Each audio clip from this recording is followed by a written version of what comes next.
I'm sure you're getting a lot of questions about your offense because you scored 91. But what were your thoughts defensively? Other than the first couple minutes of the second half, it seems like you did a reasonably good job. What do you think? No, I thought we were pretty good. I thought our on-the-ball defense was better. Certainly our help defense was better. We did a better job of helping the helper. The only thing that we didn't do a great job of was blocking out on penetration. We just need to do a better job of that. But that was our best defensive performance of the year, and we still give up, 70-some.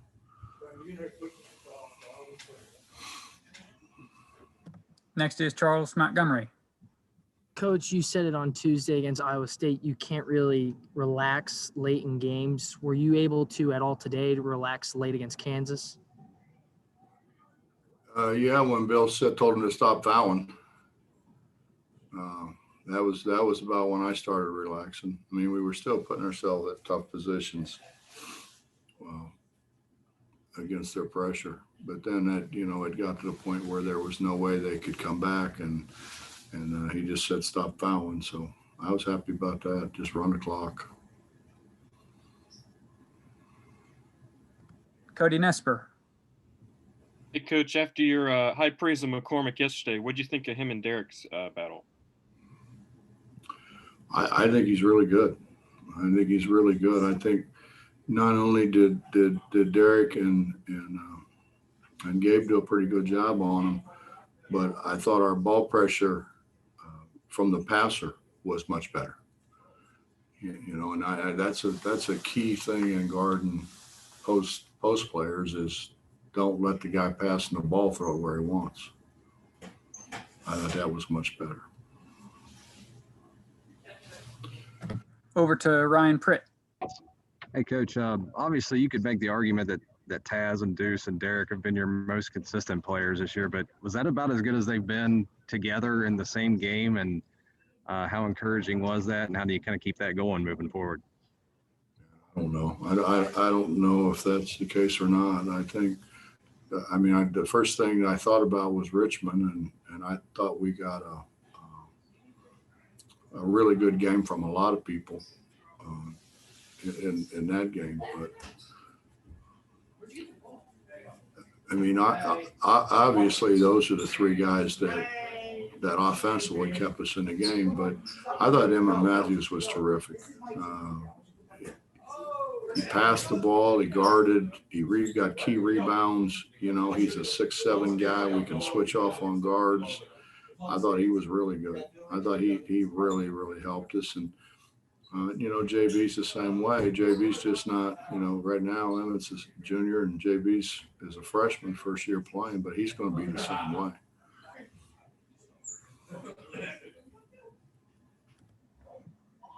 Justin Jackson, go ahead. Hey, Coach, you guys obviously had the 10-point lead at the half, and then I think it's like 2 minutes in the second half, and the game's tied. You call a timeout, and then your team, I think, goes like on a 4-0 run coming out of that timeout. What was the key there to just weathering that storm, kind of getting their confidence built back up and, and getting them going again? Well, I think we challenged them. We've been there before. We've done that before, and the results haven't been good. So I think it was more challenging in them and them responding to the challenge than it was anything else, Justin.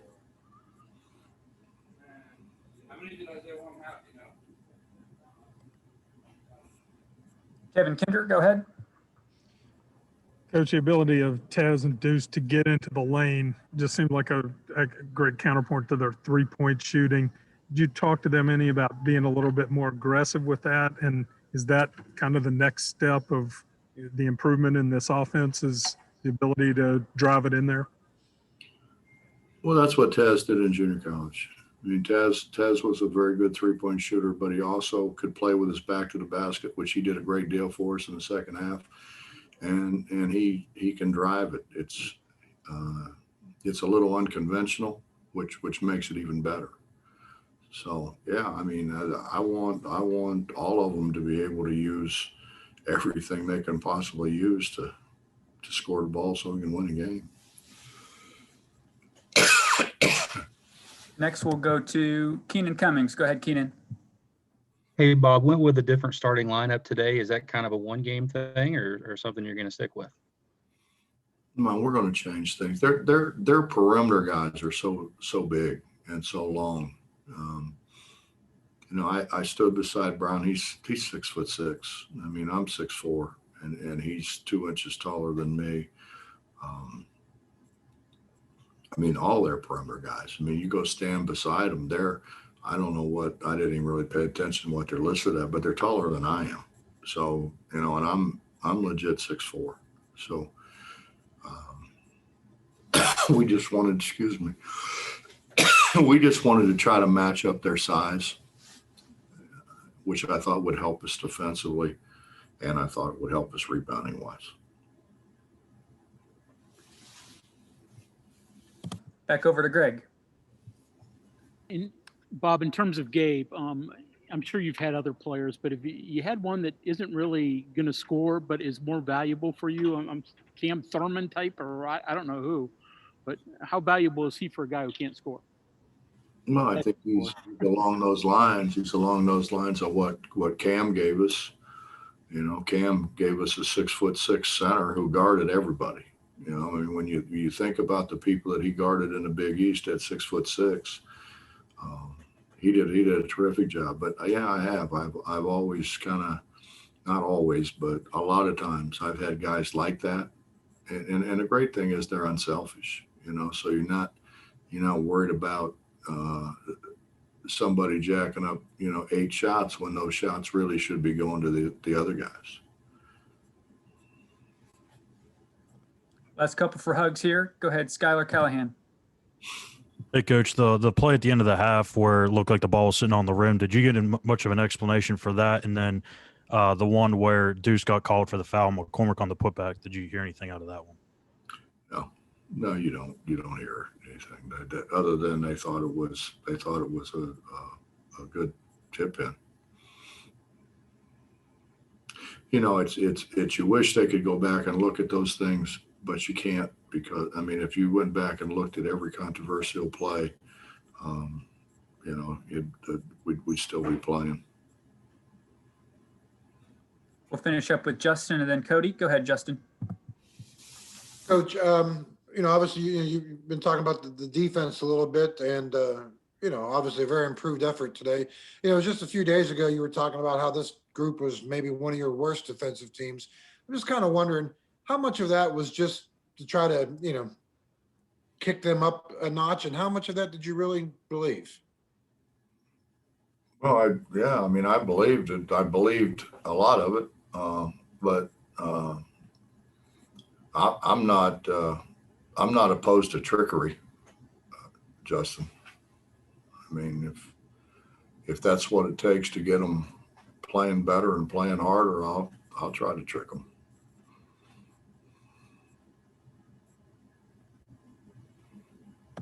And Cody, you can finish this up.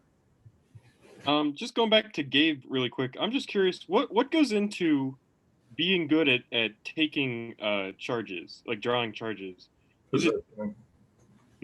Positioning. He does a great job. He does a great job of positioning. He does a great job of getting his feet down. I mean, the biggest thing is get your feet down, get established. But he has a really good understanding of people driving the ball and how quick they close on him. He's very accomplished at it. He was always been. He was good at it when he came to us from Arkansas. Okay, Coach, thanks a lot. Appreciate it. My pleasure, guys.